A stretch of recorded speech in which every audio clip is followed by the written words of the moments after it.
Welcome back to the Eric Krown crypto channel. Wishing you a happy early start to this nice Friday morning over here from Helsinki, Finland. Nice and dreary outside and dreary ahead as well, as we have the big old event of the day, the Jackson Hole Lizard meeting. They're going to be praying to their god Molech and deciding the fate of all risk assets. So I suspect that we're going to be waiting around until that event actually occurs, and then markets probably do respond with a nice and very much needed cathartic volatility event. Anyways, before we get into the actual analysis of the day, I wanted to once again issue a correction to a couple days ago when I spoke about the Bybit, or the current Bybit promotion, where basically they're offering $1,000 free, if you will, free, right, in Ethereum position if you essentially deposit $1,000 into a new account, or like a derivatives account that you haven't used, essentially, which I don't know if you can make new accounts or whatever. But anyways, if you use the link in the description below, the rules are if you deposit $1,000, then yes, you get to go to the rewards page and then claim a $1,000 in contract position for Ethereum, or you can just pocket the $100 that I think it is, and then they basically let you trade it on 10x. You can do whatever you want with it. Anyways, I wanted to quickly issue that correction in order to avoid some more confusion. And let's just jump right into the analysis of the day, keeping in mind that the event is looming not so in the distant future, in the not so distant future, like very, very soon is what I'm trying to say. Anyways, in this case, I wanted to once again bring up this signal as it is coming to its end, or at least as far as statistically speaking, it is coming to its end, and how that's going to play into the next couple signals, of which we have two big ones building up, which probably do start to get resolved today. At least one of them extremely likely will. The other one probably maybe not, but at least in September. Anyways, in this case, this is the daily CME volatility versus stochastic momentum signature. And what essentially have we seen? Well, what is the signal first and foremost? It is the volatility indicator getting towards extreme lows. The volatility indicator portion of this is what my cursor is currently tracing over right now. And basically anytime that it gets to extreme lows, which you can define, or which I define as basically anything within the context of these green vertical bars, the average move from the expansion of volatility has been about 23.76%, done over the course of just over 8.5 days. The stochastic momentum also has gone in the correct direction about 90% of the time. That number is obviously going to go up because this last one worked yet again as well.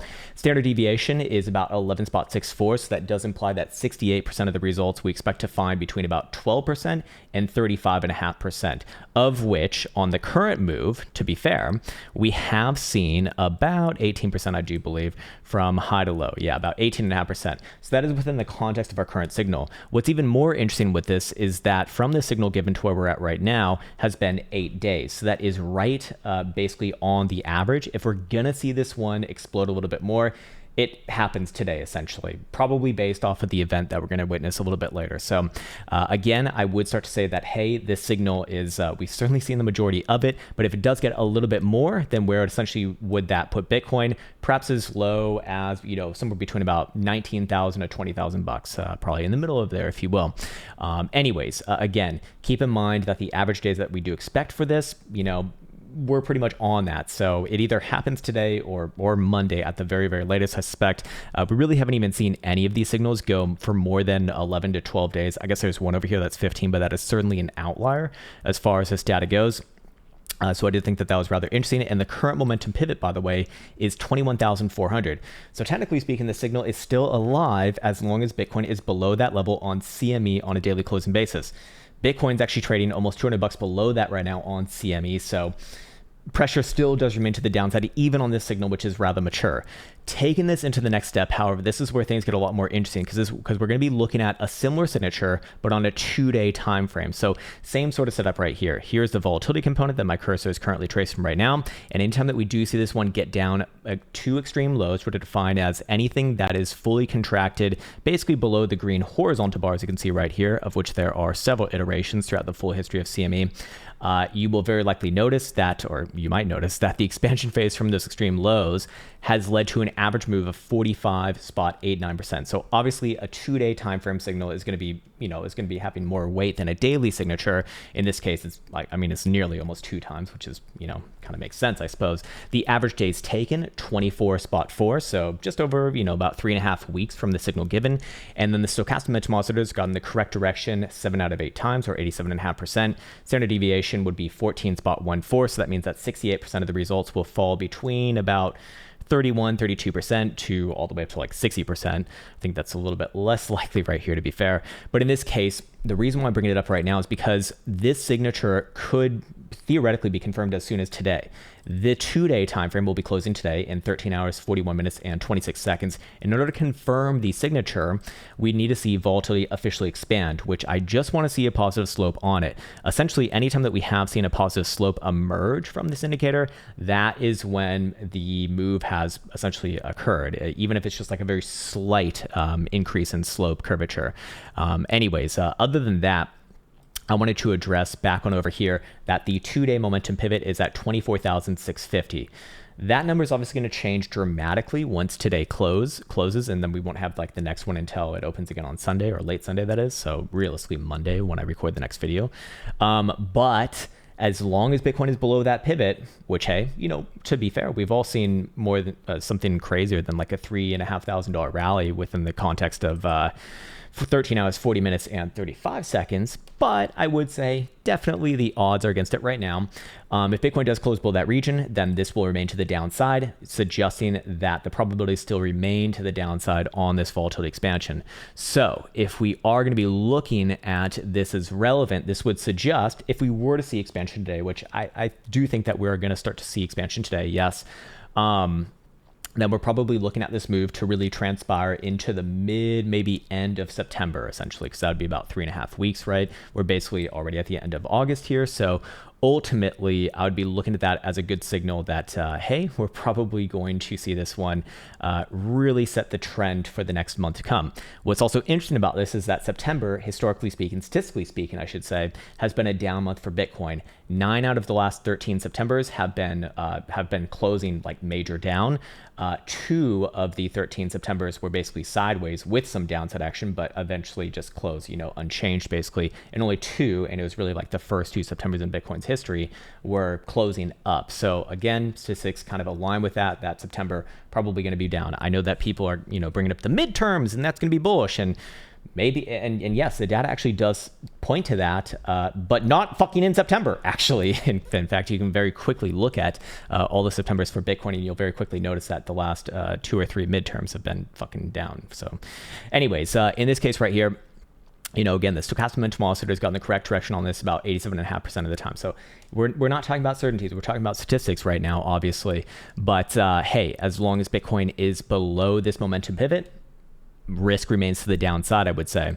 And if we were to take this, which is like really nasty here, but if we were to take this this move and apply the average move, I mean, obviously just doing some bad mental math, that's going to put Bitcoin back into the teens, you know, at least around its current lows, which is about $17,500 to $18,000, probably into September. So take that as you will. Anyways, taking this one step further and addressing something that I alluded to at the beginning of this video, but I don't think it might not be as relevant right now, is the 5-day signal, which is currently brewing. So the 5-day signal is a BBWP signal, which is volatility, aka the dispersion of returns, versus stochastic momentum. Kind of the same idea as the prior setup that I was just suggesting, just a different volatility indicator, completely different calculation, but still very, very relevant nonetheless. And in this case, we are seeing extreme lows. We're seeing back below about 15 percentile. You can back test this yourself if you desire, or you can, well, just look at the data over here. Basically, the expansion from those extreme lows has led to an average move of 45.13% over the course of about a month and a week, 37 days almost. The highest of those the highest of the signatures was about 76.5%. The lowest was 28.90. And what's interesting about this right now is that the 5-day time frame is not closing today. It's not closing tomorrow. It's going to be closing Sunday alongside the weekly. And what's interesting about that is if we do see a closure on Sunday alongside the weekly below 21,100, which Bitcoin's like a sneeze away from right now, to be fair, then that would obviously force us back down, increasing the probabilities that when we do see expansion, it's going to be to the downside for at least a retest of our current lows. So I did think that was rather interesting. And by the way, if you've been on this channel for even like a few months now, the last time that we saw this specific signal fire off was back in April, before Bitcoin basically went from like $44,000 to 25,000 on that wick low, and then, you know, basically reclaimed like 30 for a little bit. But ultimately, that would drive biases even lower. All of this is to say that, again, this is not confirmed just yet. We need to see volatility expansion first and foremost. That is the time to then look at the stochastic momentum oscillator. What is interesting about this particular signal, however, is that the stochastic momentum oscillator has been perfect to get in the direction of expansion. So take that as you will. It doesn't mean it's always gonna be perfect, obviously, but pretty damn good, pretty damn good for 1, 2, 3, 4, 5, 6, 7, 8, 9, 10, 11 prior results in the past few years here. Anyways, now going into the lower term timeframes, of which, or actually before we go into the lower term timeframes, I do want to once again, alongside the 5-day analysis that we just looked at, go back on over here to the 5-day on spot price action. And what do you know? Bitcoin did confirm hidden bearish divergence. This was like 10 days ago or so. This was like a while ago, in mid-August, obviously. But that's still very much active and still very much viable. And as long as Bitcoin is especially below, fucking $23,000. I mean, shit, like even $22,500. That is viable. And the 5-day jewel even potentially going to get a downside signal here as well soon on the next closure, which would be rather nasty if that does confirm. Anyways, so you can see that, the cards are kind of stacked right now. If we go back to CME's chart, we go down to the 4 hours. So now we're addressing the lower term timeframes. Volatility is absolutely fucking crushed. It's been crushed for a very long time. We haven't even really seen anything this low for this long. I'm trying to find another time. Not even really over here. There was kind of a move in the interim. Realistically, it's been lower for longer than we can really see in like any recent history that is reasonable. Maybe over here in the August move, I suppose, but still, in this case, this does kind of align with the likelihood of a big move today, above or below the range highs and lows. In this case, I do think again probabilities are going to remain to the downside. We did observe 1-2 drives of hidden bearish divergence on the 4-hour RSI yesterday, confirmed, and then also we do see, if I put on my drawing tools, Bitcoin probably does try another move short term, somewhere around the 618, which is on CME just below 21,000 bucks. Keep in mind there is a discount between CME and spot price action right now of about 100 bucks or so. So, you can kind of make that correlation in your own mind just by adding $100 to spot price action if you don't trade on CME. Anyways, going over and checking out the stochastic momentum for the mid and lower term timeframes. 12-hour stochastic momentum turns back onto the downside, albeit in a pretty critical zone, but downside nonetheless. If Bitcoin does close the next 12 hour below 21,200, which it's actually, very close to right now, that closed in 2 hours, 33 minutes and 51 seconds. 6 hour is also freshly turning down and will be remaining with downside caution as long as Bitcoin's below 21,500. By the way, in case you like sometimes people like really don't like it when I laugh. They go like, "What the fuck, man? You're laughing? Ha!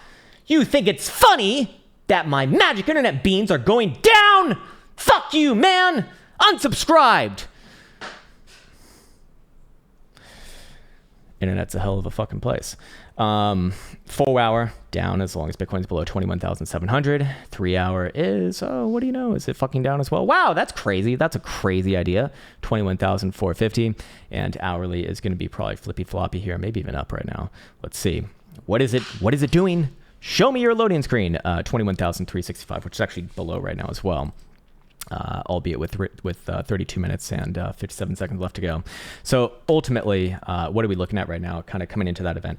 Range probably holds at least until the event. Maybe Bitcoin gets one more drive to the downside, somewhere around this region, and then I'd be looking for the event to provide the resolution. If Bitcoin does close above the same area that we spoke about the last few days here, right around the 0.5, which, by the way, that's currently rejection at 21.7 or so on a 4-hour closing basis, I actually would still be looking for that move to the upside. But personally speaking, just like I said over the past few days, I don't like the way that sounds. That sounds like a little bit too, of my own asshole there. But what I mean is, as we've been kind of looking at for the past few days, that was Bitcoin, at least in my opinion, its chance to rally and put in a move maybe above $22,000. I would still be open to that if Bitcoin can actually reclaim that level, 21,700 or so. And yes, I would be looking for somewhere between about 22 to 22.5 or so. But until then, a lot of the higher term timeframe signals, they are, well, more or less on the downside. The lower term timeframe signals are started, to all kind of conglomerate to the downside as well. Again, it's really going to depend on how this event goes later today. If Powell comes out and says, oh, we're going to ease our bungholes into infinity money, then I guess, it doesn't really matter what all these say. I mean, they're all going to point up, right? But for right now, for just going off statistics and probabilities, they would still align with risk to the downside. And if Bitcoin does break below the 618 here on a 4-hour closing basis, I would be looking for next move down somewhere around about $20,000, maybe even a little bit lower than that, with probably a try for a bounce along the way at about 20,400-ish, let's say. Anyways, that's going to do it for today. I wanted to take a moment to wish you well. Also show my Instagram. I've been posting like a fucking madman over there, of which there is a link in the description below if you happen to care. And other than that, much love as always. Take care and see you hopefully soon.